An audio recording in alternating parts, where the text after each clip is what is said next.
Donc bonsoir à tous, ici LHN34 pour vous présenter un nouveau tour de magie qui s'appelle le mentaliste. Donc c'est un tour assez simple à réaliser grâce à un jeu de cartes simple, sans carton double ni quoi que ce soit, sans trafic, sans carte trafiquée. Donc voilà, tout ce que vous avez à faire c'est mélanger le paquet. Voilà, je mélange bien. On va mélanger rapidement et bien, comme ça ce sera bien fait.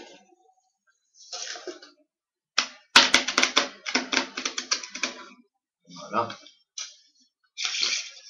Voilà. Je vais ensuite donner le paquet de cartes à mon collègue qui va à son tour mélanger.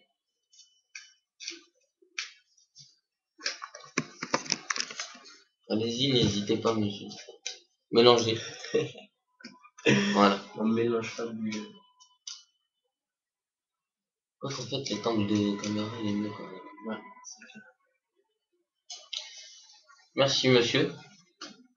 Donc, je vous montre que le paquet est bien mélangé, il n'y a pas de problème. D'accord? Je sais pas si j'ai bien montré, mais je remontre. Voilà. C'est très très bien mélangé. Le monsieur a très bien mélangé.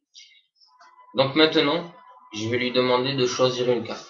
Donc, je vais étaler le jeu et lui demander de choisir n'importe quelle carte. D'accord? Très bien. Il va ensuite la montrer à la caméra. Voilà.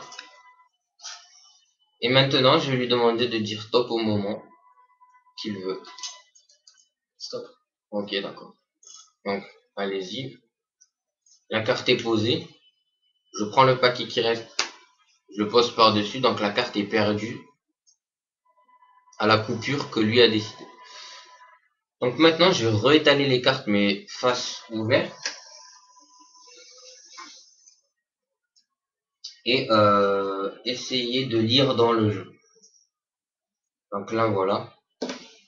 J'ai bien lu. Et vu que je suis mentaliste, j'ai déjà deviné sa carte. Et je sais que sa carte est le 5 de carreau. Exact. Vous confirmez ce que Je confirme. C'est vos derniers mots? C'est mon dernier mot. D'accord, très bien. Donc, vous confirmez aussi? Oui, d'accord. Alors, bon, comment faire ce tour? Tour très simple, très con si je peux me permettre. Vous mélangez le paquet de cartes, comme on l'a fait, vous faites mélanger la personne qui est en face, ce n'est pas un problème. Par contre, au moment où vous allez prouver à la personne que le paquet est bien mélangé, vous trouvez comme prétexte que vous voulez juste vérifier qu'il a bien mélangé, vous mémorisez la dernière carte en fait. Donc là, dans ce cas-là, c'est l'as de cœur. Donc voilà, mais discrètement, hein, vous n'êtes pas obligé de la faire dépasser comme ça, juste comme ça suffit. Donc là, vous voyez l'as de cœur en dernière position, donc automatiquement, c'est la première. Donc quand vous étalez le jeu, et que vous montrez le paquet comme ça, ou comme ça, ou comme vous voulez, vous savez que c'est l'as de cœur qui est en haut, donc vous faites choisir la carte à la personne qui est en face. Allez-y, monsieur, choisissez.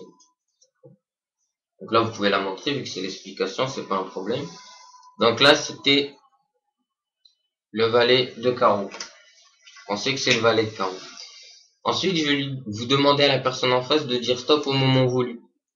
Stop. D'accord? Imaginons qu'elle dit stop ici. Vous tendez le paquet à la personne du haut. C'est-à-dire là où se trouve l'as de cœur. Donc la personne automatiquement va poser la carte au-dessus de l'as de cœur que vous avez mémorisé depuis le début. Vous montrez que vous perdez la carte dans le paquet alors que c'est faux. Vous savez très bien où elle est. Et une fois que vous étalez le jeu, vous repérez l'as de cœur. Ou l'autre carte que vous avez mémorisée, si c'est une autre carte, qui était en haut du paquet. Et là, je vois l'as de cœur, donc automatiquement, celle qui était au-dessus, c'est la carte choisie. Le valet de carreau. Voilà, donc là, vous reprenez le paquet, en disant que comme vous êtes mentaliste, blablabla, vous savez lire dans les cartes, etc. Et vous dites tout simplement la carte. Donc c'est le valet de carreau. Et là, la personne devrait être bluffée. Donc voilà, Merci d'avoir visionné cette vidéo et à la prochaine pour un nouveau tour de magie sur ma chaîne. Et n'hésitez pas à vous abonner. Bye.